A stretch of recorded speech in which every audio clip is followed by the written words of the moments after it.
భారతదేశాన్ని నిర్మించడానికి అనేకులు అనేక రకాలుగా చాలా సంవత్సరాలుగా, చాలా వేల సంవత్సరాలుగా ప్రజలు వచ్చారు. చాలా వేల సంవత్సరాలుగా భారతదేశాన్ని కొల్లగొట్టుకుపోయేవారే వచ్చారు. భారతదేశ నిర్మాణంలో ఎవరైనా ఉన్నారు అని అంటే ఎవరున్నారు అన్నటువంటి అంశాన్ని మనం ఈరోజు చూస్తాం. అయితే భారతదేశాన్ని కేవలం నిర్మించటం మాత్రమే కాదు, వివిధ సంస్కృతులు, వివిధ భాషలు, వివిధ ప్రాంతాలు, వివిధ రంగులున్నటువంటి చర్మాలు అన్నీ కలిసినటువంటి ఈ దేశాన్ని నిర్మించటానికి ఒక సమాజం ఎలా, ఎవరు, ఎప్పుడు, ఎలా కష్టపడ్డారు అన్న విషయాన్ని మీ ముందుంచే ప్రయత్నం చేస్తాను. దీనిని ఇండాలజీ అని కూడా పిలిచాం. అంటే భారతదేశాన్ని గురించినటువంటి అధ్యయనం అని. థియాలజీ అని అంటే దేవుని గురించిన అధ్యయనం, అలాగే బయాలజీ అంటే జీవమును గురించిన అధ్యయనం, అలాగే ఇండాలజీ అంటే ఇండియాను గురించిన అధ్యయనం. అంతే, సింపుల్, రైట్? సో ఇండియాను గురించినటువంటి ఈ అధ్యయనంలో ముందు మనకొక పర్స్పెక్టివ్ కావాలి, మనకొక దృక్పథం కావాలి, మనకొక పారాడైమ్ కావాలి. పారాడైమ్ అని అంటే ఆలోచన విధానం. ఈ పారాడైమ్లో ఈరోజు మనకొక షిఫ్ట్ వచ్చే అవకాశం ఉంది. మీ ఆలోచన విధానంలో దేశం పట్ల, సమాజం పట్ల, అన్నిటినీ మించి బైబిల్ మనకిచ్చే అవగాహన పట్ల ఒక పారాడైమ్ షిఫ్ట్ వచ్చే అవకాశం ఉంది. కాబట్టి కొద్దిగా జాగ్రత్తగా వినేందుకు ప్రయత్నం చేయండి. ఇకపోతే ఈ సాయంకాల సమయంలో నేను పంచుకోవాలనుకున్నటువంటి మాటలు మీ ముందు ఉంచుకుంటున్నాను.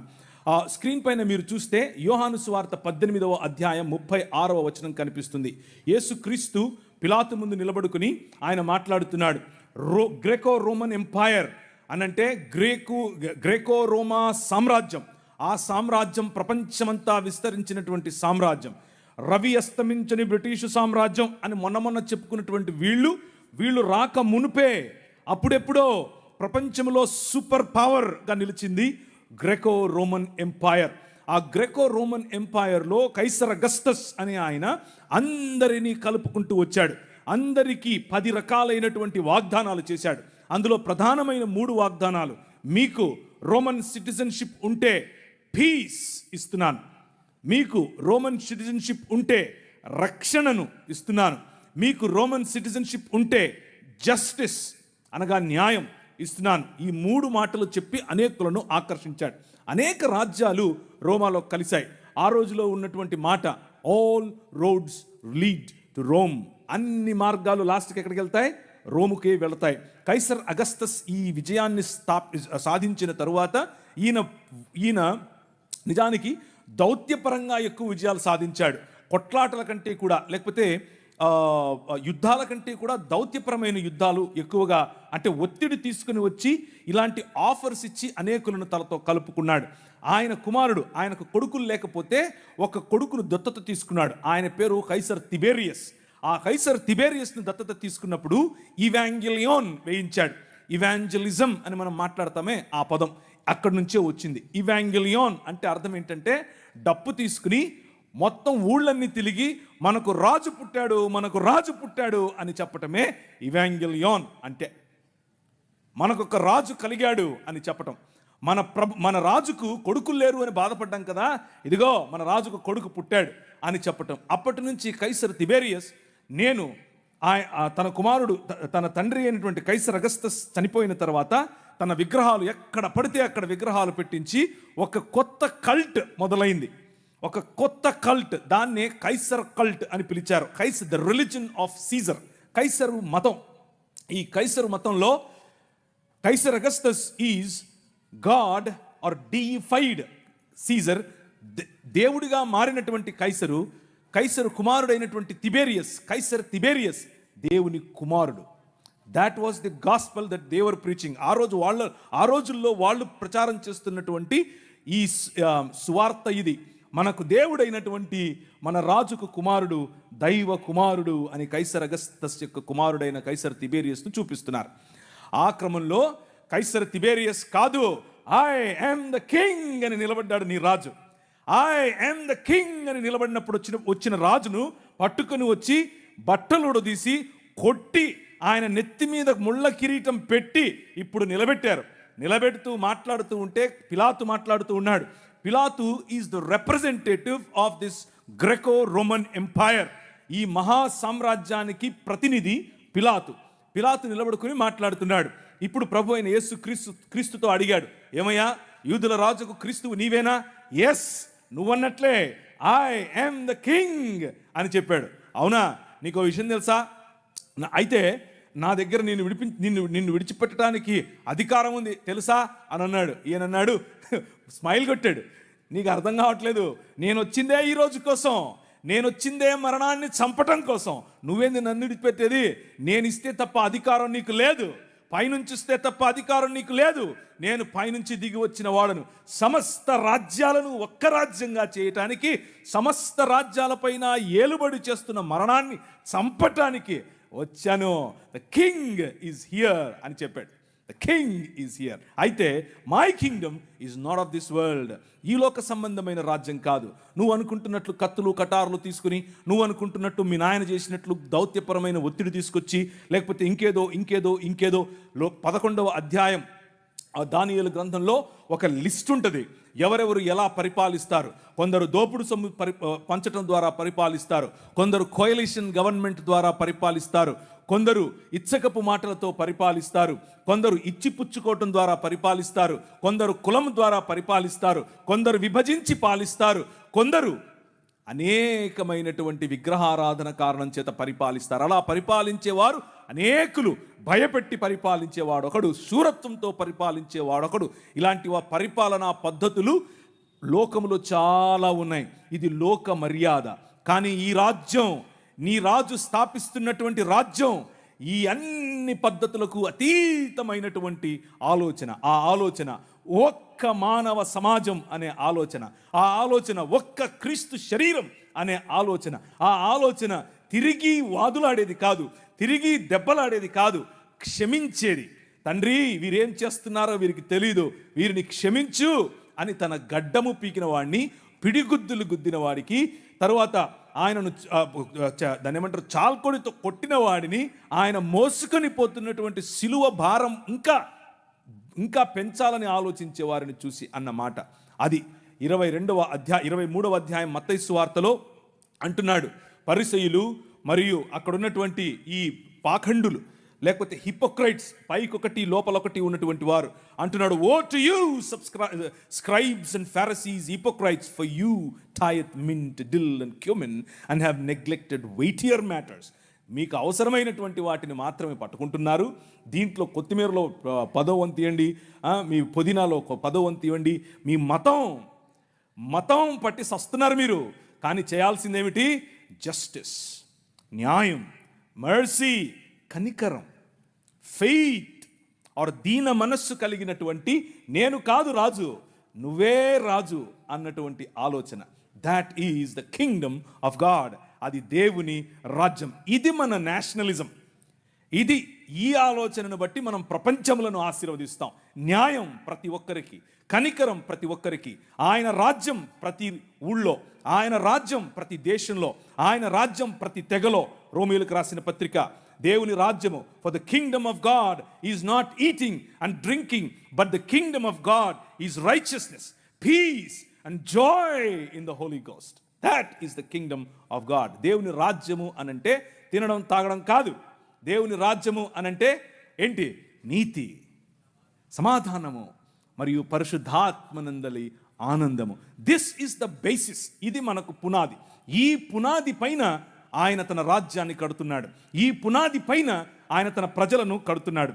అలా కట్టే క్రమంలో ఆయన మనకు నేర్పింది, దాన్ని ఏమంటారు, మనకు నేర్పినటువంటి పాఠం, ఆయన మనుష్యులను తన స్వరూపమందు తన పోలిక చొప్పున చేసి దేవాలయము అనగా భూమ్యాకాశములు అనేటటువంటి తన నివాస స్థలమును చేసుకుని 6 దినములు దానిని అలంకరించి, పగటికొక వెలుగు, రాత్రికొక వెలుగు, ప్రపంచములో అన్ని వనరులు అందరికీ అందులాగున దానిని శృంగారించి ఆ మందిరములో, ఆ భవనములో 7వ దినమున రాజై ఆకాశమును తన సింహాసనముగా, భూమిని తన పాదపీఠముగా చేసుకుని విరాజమానుడయ్యాడు.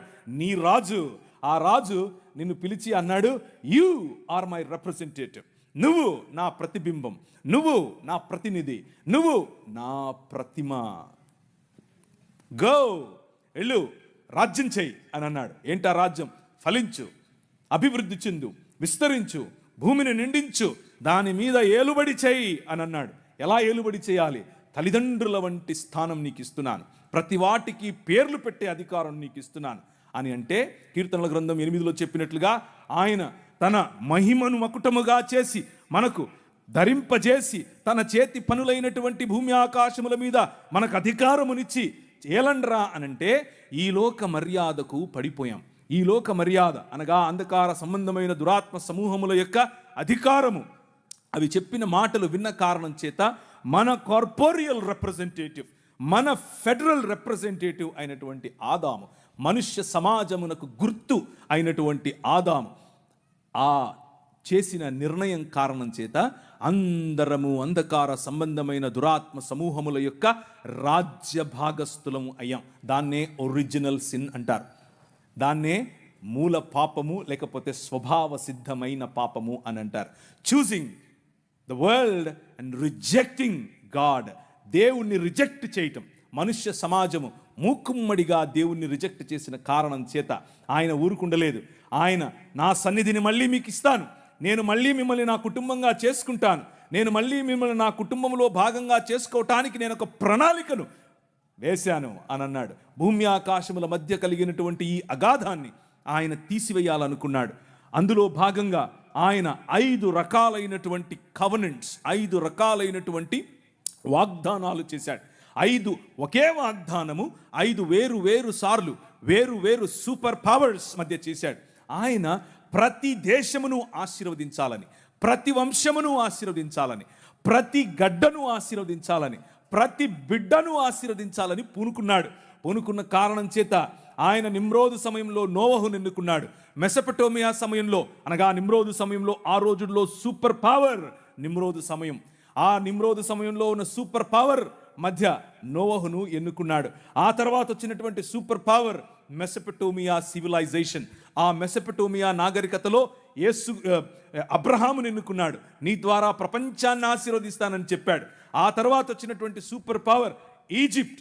ఈజిప్టులోకి ముందే తన బిడ్డలను పంపించి వారి ద్వారా అనేకులను, ప్రపంచములను ఆశీర్వదించాడు. Hour God is interested in civilisations. మన దేవుడు ఈ ప్రజల నాగరికతల పైన ఆయనకు ఇష్టం.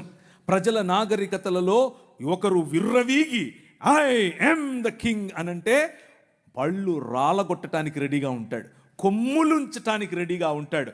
ప్రతి సివిలైజేషన్ను తన కన్నుసన్నలలో నడిపినటువంటి రాజు నీ రాజు. ప్రతి సివిలైజేషన్లో తన ఉనికిని చాటుకుంటూ వచ్చిన రాజు నీ రాజు. ఆయన నీతికి రాజు, ఆయన నీకు రాజు, నాకు రాజు, దేశములకు రాజు, సృష్టికి రాజు. He is the true king. ఆ రాజు 10 రకాలైనటువంటి దేవీ దేవతలు, 10 రకాలైనటువంటి వనరుల క్రింద బానిసత్వములో బ్రతుకుతూ ఉన్నటువంటి ఇశ్రాయేలును వారికి ఇచ్చినటువంటి వాగ్దానము కారణం చేత వారితో వాగ్దానం చేశాడు. I will build my Kingdom with you.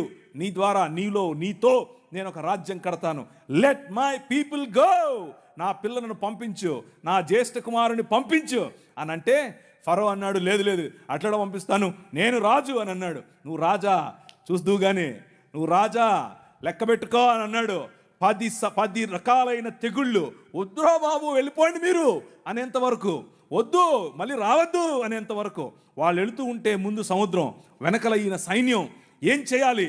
గద్దరెక్కల మీద మోసుకొని పోయినట్లు వాళ్ళను మోసుకొని వచ్చాడు నీ రాజు. నీ తీసుకుని వచ్చిన రాజు ఆయన, నేను నీ భర్తని, నేను నీ ప్రియుణ్ణి, నేను నీ తండ్రిని, నేను నీ కాపరిని అని చెప్తూ ఉంటే, నేను నీ రాజును అని చెప్తూ ఉంటే, లేదు లేదులే నువ్వు కాదు, మాకు కనిపించే రాజు కావాలి అని చెప్పి మళ్ళీ ఆదాము చేసిన తప్పు కారణంగా వచ్చినటువంటి ఈ పాపభారాన్ని దానికి సొల్యూషన్గా ఎన్నుకున్నటువంటి ఈ ఇశ్రాయేలు వారితో చేసినటువంటి కవనెంట్, వారితో చేసినటువంటి నిబంధనను మర్చిపోయి ఆయనను తృణీకరించారు. తృణీకరించిన కారణం చేత మీరు చస్తారు అని చెప్పాడు. అదే నెక్స్ట్ మూవ్, నెక్స్ట్ కెమెరా ఇప్పుడు బబులోను దగ్గరికి వచ్చింది. బబులోను మొదటి నెబుకద్నెజరు కుమారుడైన రెండవ నెబుకద్నెజరు, అకేడియన్ సామ్రాజ్యం, బబులోను సామ్రాజ్యం చిరుతపులి వలె వచ్చింది. నోరు తెరిచి గాండ్రించేటటువంటి సింహము వలె వచ్చింది, చెర్ర పట్టుకొని పోయింది. కానీ ఆయన ప్రణాళికలో ఏమాత్రం మార్పు లేదు. నీ ద్వారా నీ పిల్లల ద్వారా ప్రపంచాన్ని ఆశీర్వదిస్తాను. బబులోనుకు తీసుకుని వెళ్ళిందే నేను. మీరు తప్పు చేశారు, మిమ్మల్ని దండిస్తాను, కానీ మీ ద్వారా బబులోను ద్వారా ప్రపంచాన్ని ఆశీర్వదిస్తాను. మీ ద్వారా పట్టుకొని పోయినటువంటి ఒక బానిస నిలబడి మాట్లాడుతున్నాడు. రాజైన నెబుకద్నెజరు, నీకొక కల పడింది. ఆ కళ అర్థము తెలియదు, ఆ కళ ఏంటో తెలియదు నీకు. చెప్తా విను. మర్మములను, నాకేదో జ్ఞానం ఉందని కాదు, ఆకాశమందు విరాజమానుడైనటువంటి నా దేవుడు, మర్మములను తెలియజేయగల నా దేవుడు చెప్తున్నాడు, నీ రాజ్యం పోతదే. ఏంది? సూపర్ పవర్ నేను ఇక్కడ. ఆ రోజుల్లో అమెరికా నేను ఇక్కడ. ఆ రోజుల్లో అమెరికాకు ఈరోజు మన బైడెన్ గారు పోయి ఎవరు వచ్చారు? ట్రంప్ గారు వచ్చారు. ట్రంప్ నేను ఇక్కడ అంటున్నాడు ఆయన. నువ్వు ట్రంప్ కాదు, వంపు కాదు, నీ బెండు తీస్తాడు ప్రభు అన్నాడు. ఆయన రాజ్యం పోయింది. కానీ ఆయన రాజ్యం పోవడానికి ముందు నువ్వు పశుప్రాయుడు అవుతావు అని చెప్పాడు. నీ గర్వాన్ని అణచటానికి దేవుడు ఐ యామ్ ద కింగ్ అంటున్నాడు. విను అని అన్నాడు. ఆయన రాజ్యం పోయింది. ఆయనే ఒప్పుకున్నాడు, దానియేలు రాజు తప్ప, దానియేలు దేవుడు తప్ప ఇంకే దేవుడు లేడు, ఏ రాజు లేడు. నేను కేవలము ఆయన్నే నమ్ముతాను. Your king is so powerful. నీ రాజు చాలా బలవంతుడు, చాలా శక్తివంతుడు. నీ వెనకున్న రాజు సామాన్యుడు కాదు. ఆ రాజు ఏ చేతి సహాయము లేకుండా తీయబడినటువంటి ఒక రాయి, ఇంతై మహాపర్వతమై ప్రతి రాజ్యాన్ని తుత్తునీయులుగా పొడిగా దంచి పారేస్తుంది అని చెప్పాడు. ఆ రాయి ఏ చేతి సహాయము లేకుండా తీయబడిన రాయి. నెబుకద్నెజరు పోయాడు, పారసీకుడు పోయారు, మాదీయులు పోయారు, జెరక్సస్ పోయాడు, సైరస్ పోయాడు, అందరూ పోయారు. ఇప్పుడు పిలాతు నిలబడ్డాడు. Graeco Roman empire. కెమెరా వచ్చి ఎక్కడ నిలబడింది? Graeco Roman empire. అక్కడ నిలబడిన నీ రాజు మాట్లాడుతున్నాడు, మై కింగ్డమ్ ఈజ్ డిఫరెంట్. నా రాజ్యం వేరు.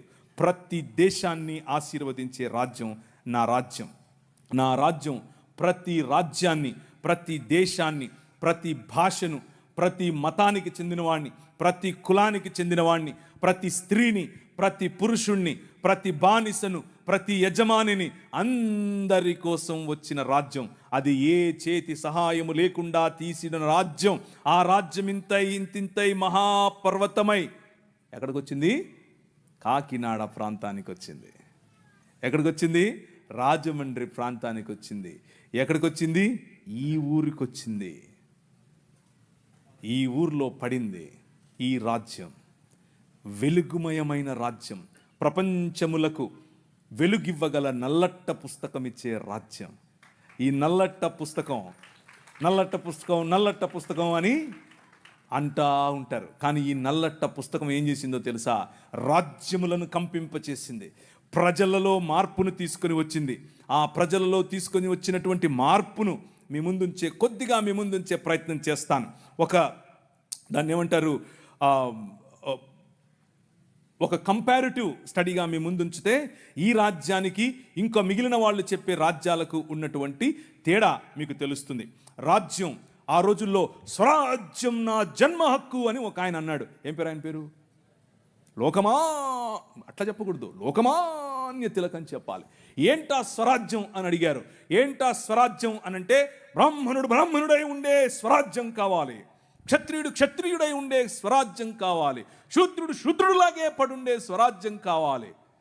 ఏమయ్యా మేము వస్తామయ్యా, మేము పాలకవర్గంలో ఉంటాము అనంటే, ఒరేయ్ మల్లిగా ఈరిగా ఏం పనిరా నీకు? కుండలు చేసుకునేటానికి నువ్వు పార్లమెంట్లో పోతే ఏం చేస్తావు? రే నీకే చెప్పులు కుట్టేటానికి నీకేంద్రా అన్నడినా. నేను సొంతంగా చెప్తున్నాను అనుకుండేరు. ఆయనకు ఒక పత్రిక ఉండేది. ఆ పత్రికలో రాశాడు, స్త్రీల పట్ల ఈ స్వరాజ్యానికి ఉన్నటువంటి ఆలోచన ఏంటో తెలుసా? ఈ ముందంట పండిత రామాబాయి, ఇంతమంది ఉన్నారు దేవుళ్ళు, ఒక్కడు నచ్చలే, ఆ పోయి తెల్లంతో లేచిపోయింది అని రాశాడు. నేను ఊరికే చెప్పట్లేదు, పేపర్లో రాశాడు. వారు కోరుకున్నటువంటి రాజ్యం ఏమిటి అని అంటే, వారు ఎదురు చూస్తున్నటువంటి రాజ్యం ఏమిటి అని అంటే, దానికి రామరాజ్యం అని కొందరు పేరు, దానికి ఇంకో రాజ్యం అని ఇంకో వాళ్ళ పేరు. మొత్తానికి అంతా కలిపి చూస్తే ఆ స్వరాజ్యం ఏమిటి అని అంటే, ధర్మం 4 పాదాల మీద నిలబడాలి. నీ బతుకు నువ్వు అలాగే బతకాలి. నీ బతుకు నువ్వు అలాగే బతకాలి. మూతికి ముంత, ముడ్డికి చీపురు, ఇదే నీ బతుకు. ఇదే చెప్పారు, నువ్వు అలాగే బతకాలన్నారు. పూణేలో అలా అలా ప్రాక్టీస్ చేశారు. భయంకరమైనటువంటి జీవితం. ఇది వారు ఎన్నుకున్నటువంటి మార్గం, ఇది వారు చెప్తున్నటువంటి రాజ్యం. ఆ రాజ్యంలో సావర్కర్ గారు ఆ రాజ్యం కోసం పోరాడుతూ ఎన్ని పిటిషన్లు పెట్టాడు. అయ్యో బాబోయ్, నన్ను రక్షించండి, నేను ఉండను, ఇక్కడ ఈ జైల్లో ఉండను. బ్రిటిష్ వారు, మీరు నిజంగా మా కోసం వచ్చినటువంటి కాళీమాత లాంటి వారు, మీరు ఈ ముస్లింల నుంచి మమ్మల్ని రక్షించడానికి వచ్చినటువంటి దేవుడు. వాళ్ళని పొగిడాడాయన. పొగిడి పిటిషన్లు పెట్టిదిగా మీ స్క్రీన్ మీద కనిపిస్తోంది. పిటిషన్లు పెట్టి మరి నన్ను బయటకు తీసుకురమ్మని అడిగితే ఆయన్ని బయటకు తీసుకొచ్చారు. 1913లో ఒకటి, నవంబర్ 14 1913లో ఒకటి, ఫిబ్రవరి 2 1948లో ఒకటి, 1950లో ఒకటి చెప్తే పెడతనే ఉన్నాడు. ఆయన ఒకవైపు క్రైస్తవ వీరులు, ఒకవైపు క్రీస్తు కోసం వచ్చినటువంటి వారు ఈ దేశ నిర్మాణం కోసం పోరాడుతూ ఉంటే ఈయన బ్రిటిష్ వారికి తొత్తుగా పనిచేశాడు. బ్రిటిష్ వారికి తొత్తుగా ఒకవైపు ఈ దాన్ని ఏమంటారు, బ్రిటిష్ వారికి వ్యతిరేకంగా జరుగుతూ ఉన్నటువంటి సహాయ నిరాకరణోద్యమము, అలాగే అంటే నాన్ కోఆపరేషన్ మూవ్మెంట్, ఉప్పు సత్యాగ్రహం వగేరాలు జరుగుతూ ఉంటే, అసలు ఆ ఆలోచన ఎలా వచ్చింది ఆయనకు ఇప్పుడు వద్దాం, మనం అక్కడికి వద్దాం. అలాంటివి జరుగుతూ ఉంటే ఈయన అలా కాదు, బ్రిటిష్ ఆర్మీలోకి వెళ్ళి చేరండి, దానికోసం అప్లికేషన్ పెట్టండి, నేను సిఫారసు చేస్తానని ప్రజలను రిక్రూట్ చేసుకుంటున్నాడు ఆ రోజుల్లో. అది వీళ్ళ భావజాలం. కానీ మన భావజాలం ఏమిటి, వీరి భావజాలం ఏమిటి? బంచ్ ఆఫ్ థాట్స్ అనే పుస్తకంలో గోల్వల్కర్ గారు అని అంటే ఎవరంటే మొట్టమొదటి ఆర్ఎస్ఎస్ యొక్క సరసంఘచాలక్ గారు. ఆయన చెప్పినటువంటి మాటలు, ఆయన ఉద్దేశంలో ఏంటి అసలు అంటే, ఒక హిందువు ఏ విధంగా almighty Purusha Sukta where in it is stated that the sun and the moon and his eyes stars and the skies are created from his nabhi. ఇది వాళ్ళకు కావాల్సినటువంటి ఆలోచన విధానం. అంటే ఇది అఖిలాండ కోటి బ్రహ్మాండమైనటువంటి దేశము. నాభి నుంచి ఒకరొచ్చారు, కాళ్ళ నుంచి ఒకరొచ్చారు, చేతుల నుంచి ఒకరొచ్చారు. ఇది చెప్పడమే వాళ్ళకు కావాల్సినటువంటి రాజ్యం. ఆ రాజ్యాన్ని వారు అలాగే కట్టారు. Cost is the highest evolved state ever in the world అని చెప్పాడు. అంటే కులాన్ని నిర్మించటం, కులంలో బ్రతకటం, కుల ప్రాతిపదికన ఉండటం మాత్రమే స్వరాజ్యం అని చెప్పాడు. అలా బ్రతికితేనే మనం భారతీయులం అని చెప్పాడు. కానీ దాదాపు 20% పైన, దాదాపు 50+20 70% పైన ఉన్నటువంటి ప్రజలు బడుగు బలహీన వర్గాలుగానే మిగిలిపోవాలి. బడుగు బలహీన వర్గాలుగానే చదువుకు దూరంగా ఉండాలి. బడుగు బలహీన వర్గాలుగానే అధికారానికి దూరంగా ఉండాలి. బడుగు బలహీన వర్గాలుగానే విద్యకు, వైద్యానికి, గౌరవానికి దూరంగా ఉండాలి. ఇది వారు కలలు కన్నటువంటి రాజ్యం. వారు కలలు కన్నటువంటి రాజ్యం అదైతే మనం కలలు కన్నటువంటి రాజ్యం ఏమిటి? సమానత్వం. మనం కలలు కన్నటువంటి రాజ్యం ఏమిటి? అందరికీ చదువు. మనం కలలు కన్నటువంటి రాజ్యం ఏమిటి? ఇప్పుడు చెప్తాను కాసేపు ఉంటే. కానీ వీరితో పాటుగా ఇస్లామీ సహోదరులు కూడా ఒక మూవ్మెంట్ తీసుకుని వారు కలలు కన్నటువంటి రాజ్యం ఏమిటి, వాళ్ళు కలలు కన్నటువంటి నేషనలిస్టిక్ ఐడియాలజీ ఏమిటి అని అంటే, ఒక ఆయన మొహమ్మద్ ఇక్బాల్ గారు, ఇంకొక ఆయన మొహమ్మద్ అలీ జిన్నా గారు, వీళ్ళిద్దరూ కలిసి వీళ్ళిద్దరి యొక్క భావజాలం ఏమిటి అని అంటే, కేవలము షరియా ప్రకారం బ్రతికేటటువంటి రాజ్యం కావాలి. షరియాలో ఏముంటుంది? షరియా అని అంటే అదేదో తినేది అనుకుండేది. షరియా అంటే చాక్లెటో లేకపోతే పాయసమో కాదు. షరియా అంటే అర్థం ఏంటంటే వారి ధర్మశాస్త్రం.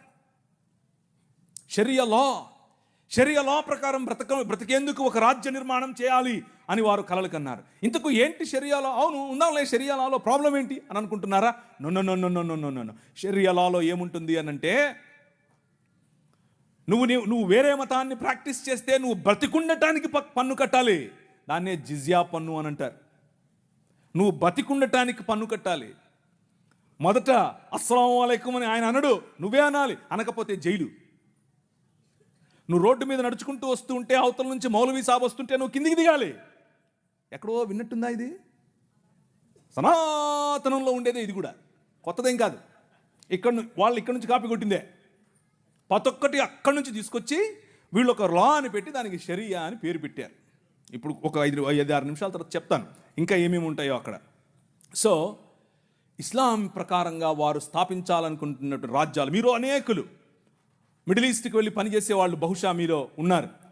బహుశా మీకు తెలిసిన వారు అనేకులు, ఈ ప్రాంతం నుంచి అనేకులు మిడిల్ ఈస్ట్కి వెళ్ళి పని చేస్తున్నారు. వాళ్ళని అడిగి చూడండి ఇస్లామీ రాజ్యాలు ఎలా ఉంటాయో. వాళ్ళు కలలుగన్నటువంటి రాజ్యం అది. మా రాజ్యంలో ఇలా ఉంటుంది, మా రాజ్యంలో కొందరికే ప్రివిలేజెస్, పురుషులకే ప్రివిలేజెస్, గడ్డమున్నోళ్ళకే ప్రివిలేజెస్.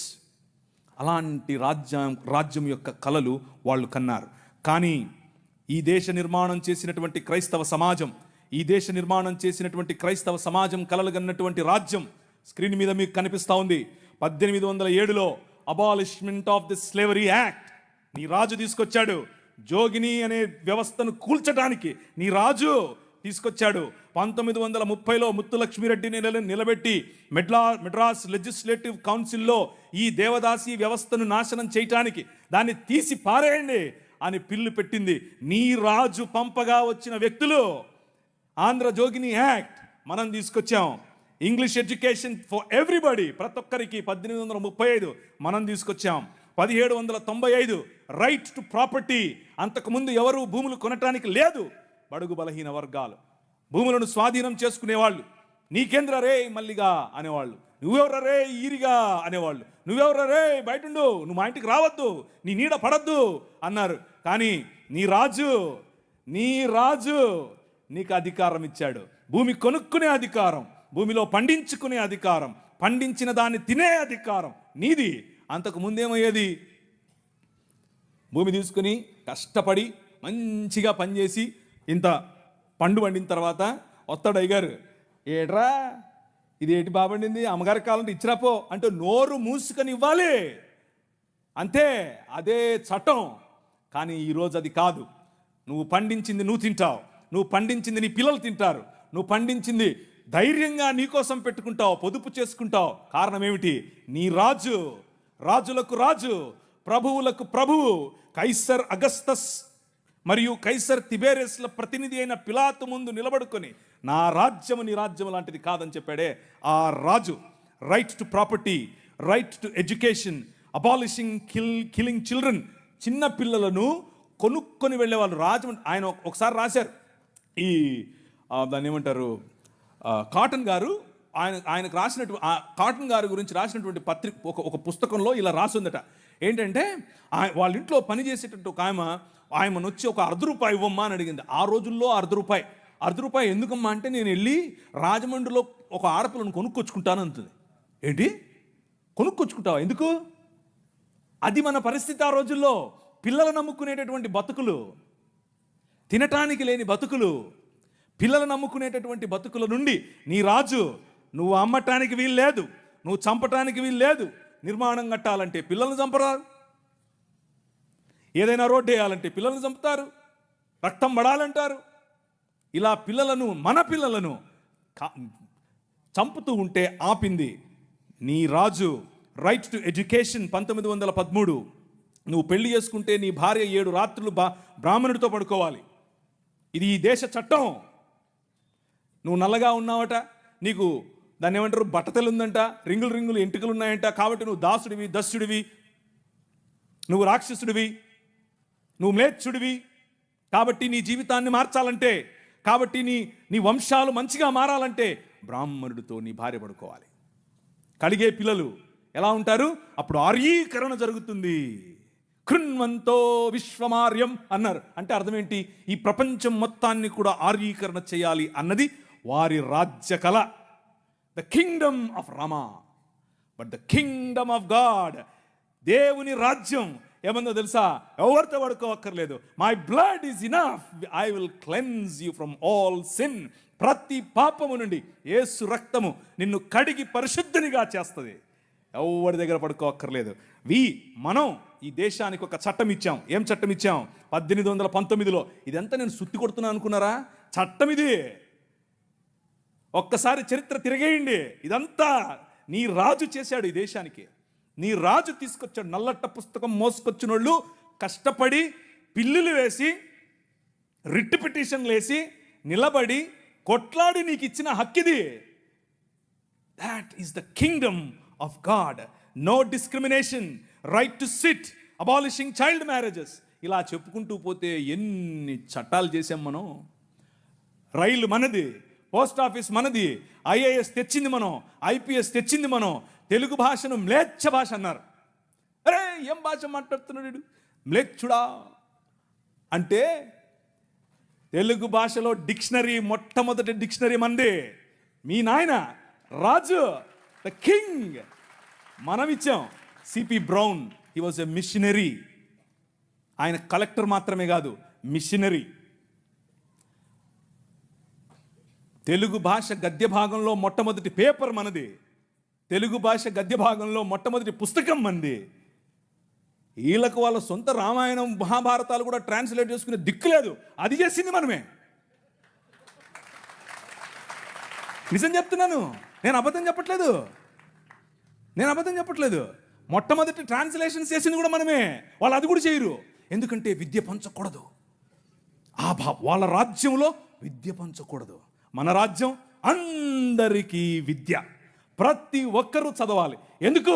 ఇదిగో నల్లట్ట పుస్తకం కూడా చదవాలి. అర్థమవుతుందా? నల్లట్ట పుస్తకం చదివితే దిమాగ్ ఖరాబ్ అవుతుంది, దిమాగ్ ఫిరాయిస్తుంది, మనిషి వెంటనే మనిషి అవుతాడు. ఈ రాజ్యం మనుషుల కోసం రాజ్యం. ఆ రాజ్యం తలకాయలో నుంచి వచ్చిన వాళ్ళకి మాత్రమే రాజ్యం, భుజాల్లో నుంచి వచ్చిన వాళ్ళకే రాజ్యం. ఈ రాజ్యం అందరి రాజ్యం, అందరికీ సుభిక్షత, అందరికీ పట్టభద్రత్వం. అలెగ్జాండర్ డఫ్ అనే ఒక ఆయన ఎంతమంది ఉన్నారు ఈ పేరు? ఒకరు, ఇద్దరు, ముగ్గురు, ఒక 10-15 ఉన్నాయి. మిగిలిన వాళ్ళు ఒక చెంచా నీళ్లు తీసుకొని దూకండి.